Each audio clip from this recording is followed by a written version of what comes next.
want you to meet. This is Dr. Amir Agha. He works nearby in Anderson, South Carolina. He says he's an independent. He's going to vote in the Republican primary on Saturday, but he's still undecided. Doctor?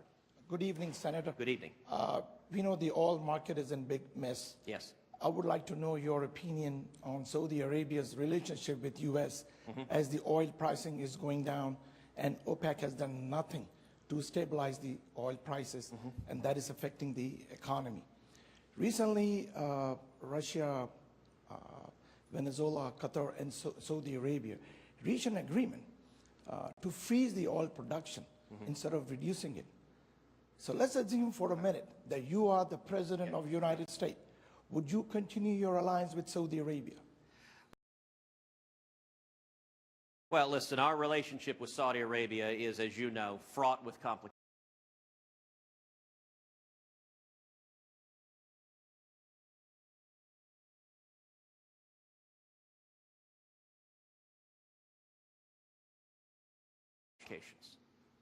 They have been allies at times, but at times the kingdom has been funding radical Islamic terrorism. They have been paying off the wolves in hopes that they will devour others rather than devour the monarchy. And I think we need to hold our friends to account that friends do not fund jihadists that are seeking to murder us. And when it comes to Saudi Arabia, we need to have real scrutiny and real pressure. Now, I'll tell you, when I have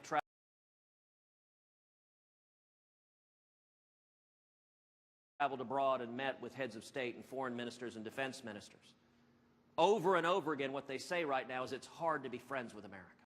They say, where is America? America doesn't stand by their friends. That needs to change.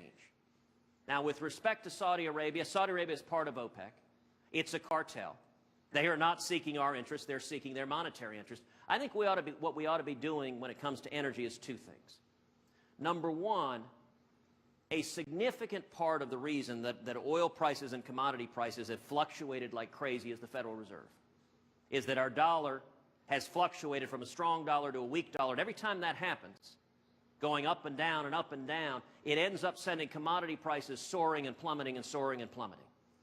And in my view, we need to, number one, audit the Federal Reserve, and number two, move to a rules-based monetary policy, ideally tied to gold. Because when it comes to the dollar, we don't want a weak dollar, we don't want a strong dollar.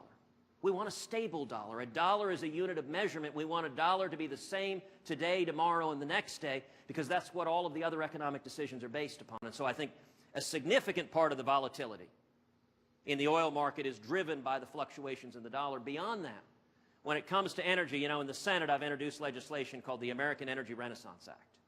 It is the most comprehensive energy legislation that has been submitted in the U.S. Senate. It would unleash the American energy resources. This country is blessed with abundant natural resources, and my view on energy is we ought to produce all of the above. It ought to be oil and gas and coal and wind and solar and nuclear and ethanol and biofuels and everything. But you shouldn't have government picking winners and losers. There should be no subsidies. There should be no favoritism. It should be a fair and level playing field for everyone. So I intend to remove the barriers from Washington, which in turn will allow the American energy market to expand, to create high-paying jobs, and to jumpstart the American economy.